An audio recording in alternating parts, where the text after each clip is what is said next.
Hello my dear student, आप लोग कैसे हैं। आज हम रसायन विज्ञान केमिस्ट्री का 2025 यानी कि 2025 का मॉडल पेपर सॉल्व करेंगे। आप हमारे चैनल को सब्सक्राइब करें और लाइक करें। आपको ऐसी मॉडल पेपर हर सेशन के हम अपने यूट्यूब में डालते रहते हैं। ये पूर्णांक 70 का होगा और जो टाइम इसका है 3 घंटे 15 मिनट का है। आपको सामने जो क्वेश्चन दिख रहा है, क्वेश्चन फर्स्ट, यानी एक लवण अनुभार 60 है। लवण की 6.5 ग्राम 250 ग्राम जल में घोली गई है। जल की मोलता क्या है? तो इसको सॉल्व करेंगे हम। यानी कितना दिया गया, यम इक्वल टू आपके सामने 6/60 इंटू 2, क्या बेटा 250। 0 0 क्रॉस कर दीजिए और आपका 10 कितना बचेगा, 5 2 10 भी काट दीजिए तो 0 पॉइंट कितना बचा 4। आपका आंसर है 0.4। नेक्स्ट क्वेश्चन है आपका, शून्य कोटि अभिक्रिया के वेग नियतांक का मात्रक है। ये तो आपको पता होगा, ऑप्शन सी। नेक्स्ट है आपको इसमें के CO4 में कोबाल्ट की रिएक्शन संख्या बताना है। वो आपको निकालना सिखाए थे हम पिछले वीडियो में, और फिर आप देख लीजिए। 0 + x + 4 × 0 = 2 -1 कितनी होगी, -1। इसकी ऑक्सीजन संख्या -1। नेक्स्ट क्वेश्चन आपका है, यानी IUPAC नाम बताना है आपको। इसका हमने फुल फॉर्म भी बताया था आपको, ठीक है। यानी IUPAC international union pure applied chemistry. ये बानी बना CH3 single bond CnOH alt, फिर CH3 सिंगल बॉन्ड CH3। अब इन सबको देखिए कौन सी किंटी बॉन्डिंग में क्या है, 4 मेथिल 2 4 क्या है, पेंटन डाई ऑल, क्या है, पेंटन डाई ऑल। आपका नेक्स्ट अगला क्वेश्चन है, एसीटोन का सांद्र HCl तथा एकीकृत सहक्रिया पर प्राप्त, इसका क्या आंसर होगा आपका। यानी इसको भी सॉल्व करते हैं। जिंक Zn क्या होगा, CH3 CH2 CH3 second. Next question है आपका, हिमांक के अवनमन। ये सारे क्वेश्चन अब हम सॉल्व करेंगे। का लवण का अनुभार दिया गया है 60, पदार्थ की मात्रा यानी W, ये हमने सॉल्व की 0.4 आंसर निकाला हमने। नेक्स्ट में शून्य की अपक्रिया का फार्मूला लगा दिया हमने। फिर जितने क्वेश्चन में किए हैं, जितने भी टिक मार्क बताएं, वो इस लेंस इसमें समझाया जा रहा है, ठीक है। आप बेहतर तरीके से समझें और हमारा वीडियो देखें। फिर है सॉल्यूशन, हिमांक में अवनमन। हिमांक में अवनमन किसी विलायक में अवाष्यशील विलेय विलाने पर उसके हिमांक में होने वाले की कमी है। Delta TF = K W × 1000 M × W। यहाँ आपको बताया जाए K क्या है, KF क्या है, अवनमन स्थिरांक है, W क्या है, विलेय का भार है, W विलायक का भार, M अणुभार है। W 1.5 kg दिया गया है, W small W capital W 60 दिया गया है, 4 TF 0.136 है, KF 18.6 है, M फार्मूला आपको रख देना है। इसके बाद आपको क्या करना है, सॉल्युबल इलेक्ट्रॉन को काट देना है, ठीक है। बस यहाँ पे आपका मैथ कैलकुलेशन थोड़ी तेज़ होना चाहिए, फिर आपने पॉइंट से पॉइंट काटा 342 सुक्रोज आंसर निकल आया। नेक्स्ट है यानी का मानक इलेक्ट्रोड विभव। क्या है? मानक इलेक्ट्रोड विभव। ठीक है, जितना हमने क्वेश्चन करवाए हैं, ठीक है, ध्यान से देखना है आप लोगों को। ए क्या है? मानक इलेक्ट्रोड विभव। फिर क्या है? ए प्लस 1.5 वोल्ट, बी जितनी वैल्यू दी गई हैं सबको रख के बस आपको उनकी वैल्यू पुटअप कर देना है। यानी -0.5 -076 दिया गया है, फिर 6 से दिया गया है वोल्ट, फिर ए सबको बताना है कौन वी 0 फिर से लेस देन, मतलब छोटा बड़ा ध्यान देना आपको। इलेक्ट्रॉनिक विन्यास हो तो आप अच्छी तरीके से कर ले, तो 11th क्लास में आप लोगों ने किए होंगे क्रोमियम का। फिर है आपको परमाणु क्रमांक पता होना चाहिए, कितना 24 होता है। 1s2 2s2 2p6 3s2 3p6 3d3 या ArD3 ऐसा भी कर सकते हैं हम। तो इलेक्ट्रॉनिक विन्यास आपको बेहतर तरीके से आना चाहिए, इसे आप अच्छी तरीके से सीख लें, क्योंकि इससे बहुत सारे क्वेश्चन आएंगे बोर्ड में। तो आपको देखना है, इलेक्ट्रॉनिक विन्यास सीखने की प्रैक्टिस करना है। फिर है Cu प्लस 29 कॉपर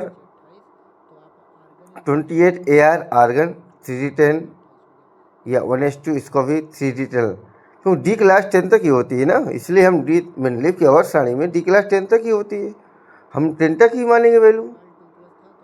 फिर है कोबाल्ट 27, इसको भी फाइंड करते हैं आर्गन से।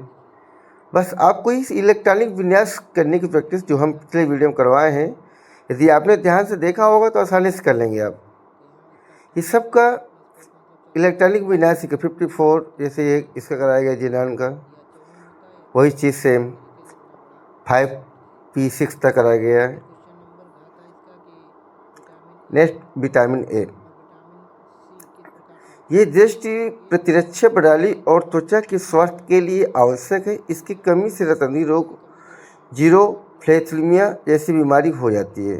स्रोत मछली के यकृत का तेल, गाजर, मक्खन, अंडे, पालक, पीले रंग की सब्जियां खाना है आपको। विटामिन सी ये प्रतिरक्षा प्रणाली के मजबूत करता है, घावों को भरता है, शरीर में जो आयरन की कमी उसको भी मदद करता है बढ़ाने में, और इसकी स्कैरिबिस जो पायरियो रोग हो जाता है इससे रोकने में सक्षम होता है। इसके खाने हमें क्या कर लेना, नींबू खाना चाहिए, आंवला खाना चाहिए, ये सब सब्जियां हमें खाना चाहिए। नेक्स्ट क्वेश्चन आपका, फिर केमिस्ट्री से आ गया। फिर आपको ध्यान देना है, जितने भी क्वेश्चन हम दिए हैं आपको बस विशेष ध्यान देना आपको, कि मतलब ये एग्जाम में आएंगे ही आएंगे। इनमें 50% क्वेश्चन बोर्ड में रखे जाते हैं, यही 2025 से। आप लोग प्रीवियस पेपर अच्छे ध्यान से देख लें सारे बच्चे, ठीक है, ताकि आप एग्ज़ाम में आसानी से कर सकें। फिर है 3 का बस अब क्रिया ए बी प्लस आंकड़े प्राप्त करना है, 1 सेकेंड में आ जाएगा। बस आपको ध्यान देना है कि कौन 1 सेकेंड 1 सेकेंड, तो क्या है, हम ये सिद्ध कीजिए अब कि प्रथम कोटि की है या नहीं, आपको प्रूफ करना है हमें। आपको आगे हम प्रूफ करेंगे, पहले क्वेश्चन में टिप्पणी दे दें। देखिए, अंतर्काशीय यौगिक कार्बनिक समूह संरचना क्या होता है जब एथिल क्लोराइड को क्रिया जलीय की वजह से करवाते हैं। निम्न IUPAC, बहुत ही इंपॉर्टेंट IUPAC है बेटा, नहीं अच्छे से आप लोग देख लें। चलिए प्रथम कोटि के क्रिया के द्वारा हम सॉल्व करते हैं क्वेश्चन।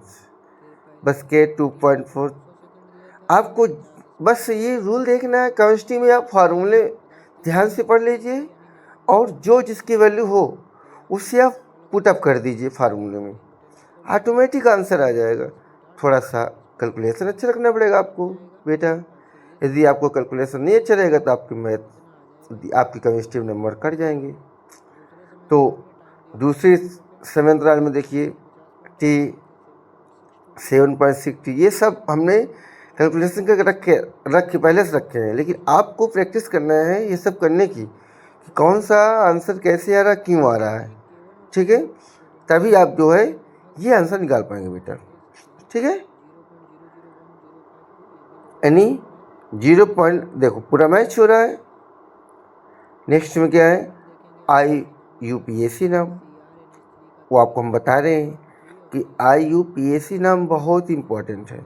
इसकी आप प्रैक्टिस करिए घर में। जैसे आपका क्रोमियम फिर 3 ये आपको ऑक्सीकरण संख्या निकालना है। आपको निकालने के बाद आपको जो क्या करना है, आपको क्रोमियम और क्लोराइड थर्ड, ये आपको IUPAC triammine triaqua chromium third chloride हो जाएगा।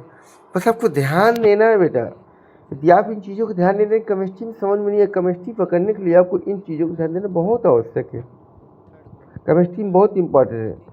जैसे K3 क्रोमियम C2O4 3 है, 3 × 1 प्लस क्रोमियम Cr प्लस 3 रखा हुआ है इंटू 2 इसका 0। 3 + Cr माइनस, मतलब अब चेंज होगा तो 3 - 6 से 3 जाएगा तो प्लस के 3 आ जाएगा, क्रोमियम प्लस 3 आ जाएगा। इसका IUPAC नाम क्या होगा, पोटेशियम ट्राई ऑक्सी हो जाएगा, क्रोमेट थर्ड हो जाएगा। राउल्ट का नियम, ये नियम बहुत बहुत इम्पोर्टेंट, ये नियम अक्सर बोर्ड एग्जाम में पूछ ही लिया जाता है। राउल्ट का नियम किसी विलयन के वाष्पदाब में अपेक्षिक और नमन उस विलयन के मोल प्रभाज के बराबर होता है P0 - PsPO N/N+N। P0 नियत क्या है, विलायक का वाष्पदाब होता है, PS विलयन का वाष्पदाब होता है, H विलायक का मोल होता है, N विलायक के मोल की संख्या। विलायक के मोल कितने होते हैं, ठीक है बेटा। अणुभार के लिए आगे हम जो अणुभार के लिए करते हैं, P0 - PS P0 W/M × M/W, यानी जो कैपिटल W होगा यहाँ पे विलायक का भार होगा, ये भी सिद्ध देना आप लोग। और जो कैपिटल M होगा वो विलायक का अणुभार होगा। और जो ऊपर दिया गया विलेय का भार है, स्मॉल W है जो विलेय का भार है, ठीक है, और ये विलेय का अणुभार होता है, ठीक है बेटा। अब नेक्स्ट फॉर घा, चौथे का घा नंबर क्वेश्चन देखते हैं क्या करवाना है उसमें। बस जितने क्वेश्चन आपके सामने स्क्रीन में दिखाई दे रहे हैं, इन्हें अच्छी तरीके से आप दोहरा लेंगे तो आपका एग्जाम बहुत ही बेहतर जाएगा। आपको ध्यान देना है बस। अगला है संक्रमण तथा उनके अधिकांश जो अचुंबकीय होते हैं। संक्रमण धातुओं का एंथैल्पी मान उच्च होता है। ये सब चीज़ें कारण बताना है आपको, ठीक है। जितनी भी चीज़ें क्वेश्चन करवाए गए हैं अभी तक आपको, फिर क्या होता है जब डी ग्लूकोज अपक्रिया थर्ड, ये सब चीज़ करना है आपको। बस आप लोग जो है ध्यान से, जितने वीडियो हमने बनाया है बस आप ध्यान से देखिए, सारा कुछ आपका बिल्कुल सही हो जाएगा जितना हमने करवा दिया बेटा, ठीक है। केमिस्ट्री में ध्यान देना है आपको, ओनली ध्यान। मैं आशा करता हूँ मेरा वीडियो आपको अच्छा लगा होगा। आप मेरी वीडियो को लाइक करिए, शेयर करिए और बच्चों को बताइए।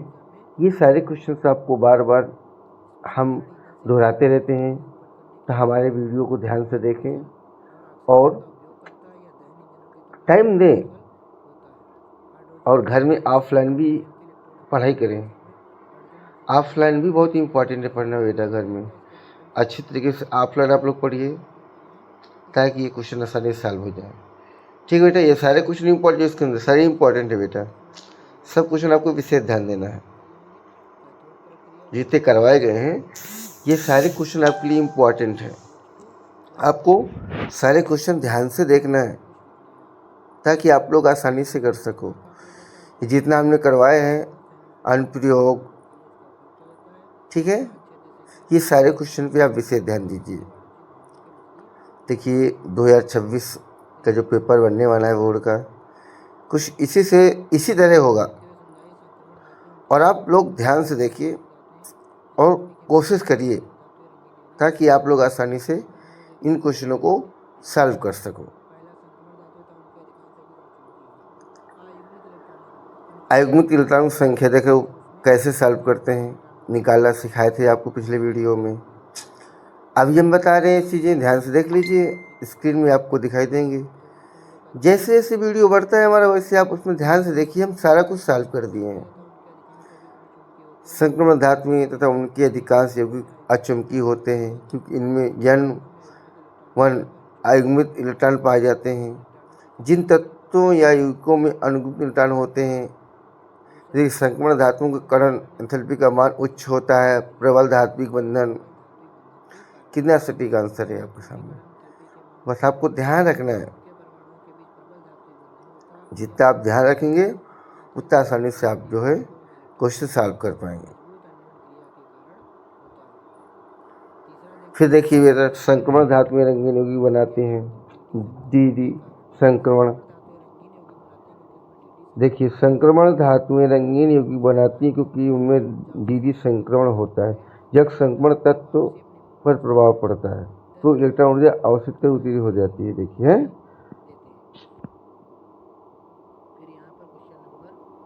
नेक्स्ट देखिए आप स्क्रीन में क्वेश्चन। अगला क्वेश्चन आपका आया हुआ है, क्या होता है जब डी ग्लूकोज अक्रिया करता है। देखिए सॉल्व करें यहाँ पे हम सारे क्वेश्चन। ग्लूकोज की अक्रिया HI के साथ करवाना है। C6H12O6 ग्लूको प्लस 12HI, हीट करने पर CH3 CH2 CH2 CH2 single bond CH3 6I2 plus 6H2O। D glucose की ब्रोमाइड से क्रिया करवाना है, ब्रोमीन से C12H12 C6H12O6 plus Br2 plus H2 से क्रिया करवाएंगे। C6H12O7 plus 2HBr। हमें नेक्स्ट आपका रिएक्शन करवाना CH3CO CH3 प्लस, ये सारे क्वेश्चन बस जैसे करवाएं सारे क्वेश्चन आपको ध्यान से देखना है, आसानी से आप पेपर सॉल्व कर सकते हैं।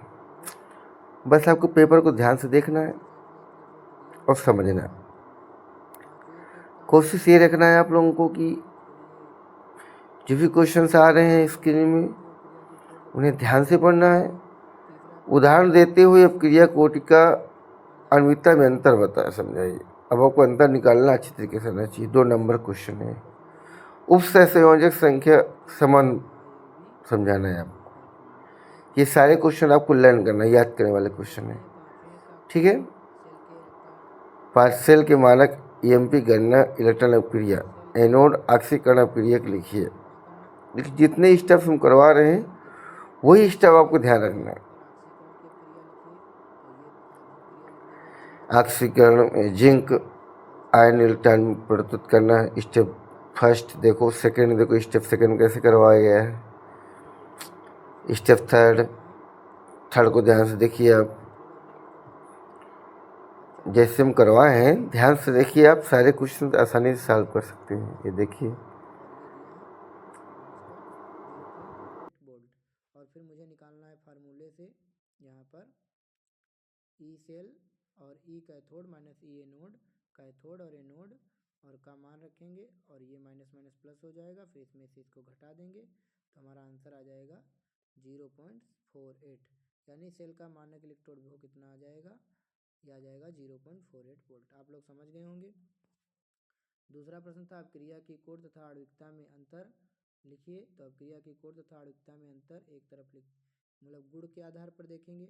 तो अब क्रिया की कोट और एक तरफ क्रिया की आणविकता। परिभाषा, क्रिया की कोट की यह दर समीकरण में अभिकारकों की सांद्रता के घातांकों का योग होती है। कोट आणविकता या प्राथमिक अभिक्रिया के संतुलित समीकरण में भाग लेने वाले अणुओं की संख्या होती है। मान या शून्य भिन्नात्मक या पूर्णांक हो सकती है। यह सदैव एक पूर्ण संख्या होती है। कौन? कोट। कोट नहीं, आणविकता। आणविकता सदैव पूर्ण संख्या होती है और कोट शून्य भी हो सकती है, भिन्नात्मक भी हो सकती है, पूर्णांक भी हो सकती है। निर्धारण, यह एक प्रायोगिक मान है अभिक्रिया की कोट और अभिक्रिया की आणविकता एक सैद्धांतिक मान है। उदाहरण, अमोनिया का विघटन शून्य कोट की अभिक्रिया है। अमोनिया का विघटन यानी NH3 2NH3, तो ये हो जाएगा N2 प्लस 3H2, और जबकि इसकी 2HI H2+I2, इसकी आणविकता 2 है, मतलब इसमें 2 अणु भाग ले रहे हैं, 1 और 2। ये हो गया क्वेश्चन का खा। देखेंगे खा खंड। अर्धायु की गणना करना, वेग स्थिरांक से अर्धायु की गणना करना। प्रथम कोटि की क्रिया का यहाँ पर वेग स्थिरांक दिया हुआ है और मुझे निकालना है इसका अर्धायु काल। तो अर्धायु काल का फार्मूला होता है 0.6932 बटे के, या 3 अंक ही ले लीजिए। तो इसको बटे के का मान यहाँ पे पुट करेंगे और भाग करेंगे तो आएगा 1.98 10⁻11 सेकेंड, या फिर इसको हम 2 भी कह सकते हैं, 2 गुणे 10⁻11 सेकेंड। फिर इसके बाद में गा खंड देखते हैं। उपसा संयोजन संख्या तथा समन्वय मंडल को समझाइए। तो बारी बारी से देखेंगे। उपसा संयोजन संख्या कोऑर्डिनेशन नंबर, किसी संकुल यौगिक में केंद्रीय धातु परमाणु या आयन सीधे जुड़े हुए दाता परमाणु यानी लिगेंडों की कुल संख्या को उपसा संयोजन संख्या कहते हैं। और समन्वय मंडल कोऑर्डिनेशन स्फीयर, संकुल यौगिक में केंद्रीय धातु आयन तथा उससे जुड़े हुए लिगेंडों को एक बड़े कोष्ठक में लिखा जाता है। इस कोष्ठक के भीतर के पूरे भाग को समन्वय मंडल कहते हैं। जैसे कि आप लोग देख सकते हैं, ये जो पूरा लिखा है इसी को हम लोग समन्वय मंडल कहते हैं, ठीक। और जितने इसके अंदर ये हैं इनको हम लोग बोलते हैं, क्या था ऊपर, उपसा संयोजन संख्या, ठीक। तो यहाँ देखते हैं दिए गए संकुलों के उपसा संयोजी समावयवी निकालने थे। तो देखिए इसका जो समावयवी होगा वो ये वाला लिखा गया है, कोबाल्ट की जगह क्रोमियम और इस अमोनिया का 6 लिया गया है, क्रोमियम की जगह कोबाल्ट लिख दिया गया है, बस समावयवी बन गया, ठीक। इसी प्रकार से नीचे वाले का भी समावयवी Cu की जगह पर Pt लिख दिया गया है और बाकी वही सेम है, Pt की जगह Cu लिख दिया गया है, बस सेम है, समावयवी लिख दिया गया। यहाँ पर एक और आप लोग देखना चाहें तो यहाँ पे क्रोमियम की जगह कोबाल्ट लिख दिया गया है, कॉपर की जगह प्लेटिनम लिख दिया गया है, ठीक। तो इस तरीके से भी इसका समावयवी दिखा सकते हैं। अब देखते हैं घा खंड, क्वेश्चन नंबर घा। शुद्ध एसीटोन बनाने की प्रक्रिया में पहले प्रश्न दिखा देता हूँ। प्रश्न देख लीजिए यहाँ पर, ये है 5वें का घा खंड। शुद्ध एसीटोन बनाने की अभिक्रिया का समीकरण लिखिए दीजिए और तथा सभी इसकी क्लोरोफॉर्म के साथ अभिक्रिया क्या होगी। फिर देखेंगे क्वेश्चन नंबर 6, निम्नलिखित पर टिप्पणी लिखिए। युग्मन अपक्रिया, गाटरमैन अपक्रिया, हिंसबर्ग अपक्रिया। तो अगर ये नहीं करना तो एनिलीन में इलेक्ट्रॉन रागी क्रियाओं के बीच 5 उदाहरणों के रासायनिक समीकरण लिखिए। तो चलिए इन सब प्रश्नों को देख लेते हैं। तो यहाँ पर देखेंगे, यहाँ पर देखेंगे शुद्ध एसीटोन बनाने की क्रिया का रासायनिक समीकरण दीजिए। क्लोरोफॉर्म के साथ क्या क्रिया होती है। तो शुद्ध एसीटोन का निर्माण और क्लोरोफॉर्म के साथ अभिक्रिया। शुद्ध एसीटोन का निर्माण कैल्शियम एसीटेट के शुष्क आसवन से एसीटोन प्राप्त होता है। ये रही इसकी रिएक्शन CH3COO का होल टॉइस Ca, तो बनेगा CH3COCH3 और ये CaCO3। इसके बाद क्लोरोफॉर्म के साथ अभिक्रिया, एसीटोन क्लोरोफॉर्म के साथ अभिक्रिया करके क्लोरीटोन बनाता है। यह एसीटोन, यह CH3CCl3 में क्लोरोफॉर्म और KOH की उपस्थिति में बनाएगा CCl3COH। और इसका इधर की रिएक्शन ये रहेगी, ये पूरी इधर की रिएक्शन है, आप लोग देख सकते हैं यहाँ पर, और ये बन जाएगा क्लोरीटोन। फिर देखते हैं इसका 6 का नंबर, निम्नलिखित पर टिप्पणी लिखिए। युग्मन अपक्रिया, गाटरमान अपक्रिया, हिंसबर्ग अपक्रिया। तो युग्मन अपक्रिया माने कपलिंग रिएक्शन, माने जोड़ने वाली, या डाइओजोनियम लवणों की फिनाल या एनिलीन के साथ क्षारीय माध्यम में अभिक्रिया है, इसे एजोरेंजक कहते हैं। तो यहाँ पर ये जो है दिया गया है, इसकी रिएक्शन मैं भी अगले उसमें दिखा दूंगा। गाटरमान अपक्रिया, गाटरमान अपक्रिया डाइओजोनियम लवण के विलयन को कॉपर चूर्ण और संगत हाइड्रोजन अम्ल के साथ गर्म करने पर एरिल हैलाइड बनाते हैं। ये पूरी रिएक्शन यहाँ पे आ गई, इसको आप लोग देख लीजिए, स्क्रीनशॉट ले लीजिए। हिंसबर्ग अपक्रिया, हिंसबर्ग अपक्रिया यह प्राथमिक द्वितीयक और तृतीयक एमिनों के बीच अंतर करने के लिए उपयोग की जाती है। एमीन, बेंजीन, सल्फोनिक अम्ल, ये पूरा आप पढ़ लीजिए और ये इसकी पूरी रिएक्शन है। यहाँ पर नेक्स्ट यहाँ पर क्या है, अथवा वाला देखेंगे। अथवा वाला क्या है, नीलीन में इलेक्ट्रॉन रागीय क्रियाओं के 5 उदाहरणों के रासायनिक समीकरण दीजिए। तो पहला है ब्रोमीनीकरण, ये देख लीजिए आप लोग यहाँ पे, इधर का मैं अभी नेक्स्ट उसमें स्लाइड में दिखा दूंगा। दूसरा नाइट्रीकरण, इसको आप लोग देख लीजिए, सल्फोनीकरण का पूरा यहाँ पे रिएक्शन दिखाई गई है, स्क्रीनशॉट ले लीजिए। और सल्फोनीकरण की हो गई। उसके बाद में फ्रीडल क्राफ्ट अभिक्रिया संभव नहीं है और फ्रीडल क्राफ्ट एसिटिलीकरण संभव नहीं है। और इसके बाद में ये जो देख लीजिए वही चीज़ फिर से मैं दिखा रहा हूँ, जो इस साइड का बच गया था वो पार्ट दिखा रहा हूँ, इसको आप लोग देख लीजिए। ये फिर 7वां नंबर क्वेश्चन था, फिंकले-स्टेन अभिक्रिया को परिभाषित करें। तो इसकी आप स्क्रीनशॉट ले लीजिए। और इसके बाद में सैंडमायर अभिक्रिया, ये है सैंडमायर अभिक्रिया, इसका भी आप लोग स्क्रीनशॉट ले लीजिए। ये है फिर पूरा क्वेश्चन नंबर 7 का तीसरा, यहाँ पर ये है, इसका आप लोग स्क्रीनशॉट ले लीजिए। ये भी क्वेश्चन नंबर 7 का ही चल रहा है। इसके बाद में हम लोग देखेंगे क्वेश्चन नंबर 7 का, यहाँ पर 1 मिनट, यहाँ देख लीजिए क्या कह रहा है, मेथेनॉल, फिनाल और मेथॉक्सी मेथेन में कार्यात्मक समूह की संरचनाओं की व्याख्या कीजिए। मेथेनॉल, फिनाल, स्क्रीनशॉट इसका ले लीजिए। मेथॉक्सी मेथेन, ये पूरा आप लोग इसका एक स्क्रीनशॉट ले लीजिए। ग्लूकोज और सुक्रोज, निम्नलिखित युग्मों के बीच अंतर स्पष्ट कीजिए। चलिए प्रश्न दिखा देते हैं। तो यहाँ पर आप लोग प्रश्न देख लीजिए पहले, ये था क्वेश्चन नंबर 7। और इसके बाद में अब आने वाला है ये अभिक्रिया, ये पूरी अभिक्रिया भी आपको दिखाएंगे। तो फटाफट से देर नहीं करते हुए थोड़ा प्रश्न देख लीजिए एक बार। यहाँ पर ये वाले भी प्रश्न थे, ये वाले भी मैंने आपको बताए हैं, अभी बता रहे हैं बाकी। इसके बाद ये क्वेश्चन करा दिए। इसके बाद यहाँ पर देखिए इन अभिक्रियाओं को पूरा भी करना है। और इन अभिक्रियाओं के बाद में यहाँ इंग्लिश में ये प्रश्न दिया हुआ है, हिंदी वाला नहीं है पार्ट। तो इसमें कह रहा है डिफरेंस करना है, ग्लूकोज और सुक्रोज में अंतर करना है, एथिल अल्कोहल एसीटोन में, एथिलेमिन एनिलीन में, और फार्मिक एसिड एसिटिक एसिड में, फार्मिक एसिड और फॉर्मल्डिहाइड में। अथवा में है तो देख लेते हैं। तो पहले अथवा वाले देख लेते हैं, फिर हम लोग ऊपर वाले देखेंगे। तो ग्लूकोज और सुक्रोज में मैं अंतर कर रहा हूँ।